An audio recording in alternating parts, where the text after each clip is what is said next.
jūs vieni pirmųjų Lietuvoje įsigijote ADAS kalibravimo įrangą. Gal galėtumėt papasakot, kokia patirtis dirbant? Patirtis įdomi, nes iš tikrųjų pradinė mintis, dėl ko įsigijom šitą įrangą, tai buvo visai ne kalibravimas, o suvedimas, nes mums reikėjo atsinaujinti mūsų suvedimo stendą.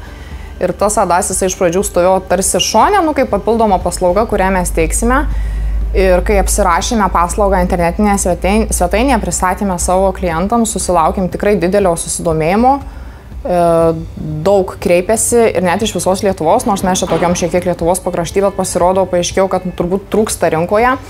Ir aš taip galvoju, kad logiška, kad trūksta, nes tos ADAS sistemos jos eina daugumoje naujų automobilių, aišku, priklausomai nuo komplektacijos. Ir kuo toliau, tuo dažniau susituria žmonės už tų sistemų gedimais ir problemom. Ten iš tikrųjų daug nereikia, kad jos pabėgtų, kad jas paskui reikėtų kalibruoti. Dažnai sulaukiam, kad pajudinau groteles ir jau distronikas neveikia ir atvažiuoja pas mus ir mes tada teikiam paslaugą. Tai iš tikrųjų nustebino iš gerosios pusės, kad susidomėjimas didelis, jis auga.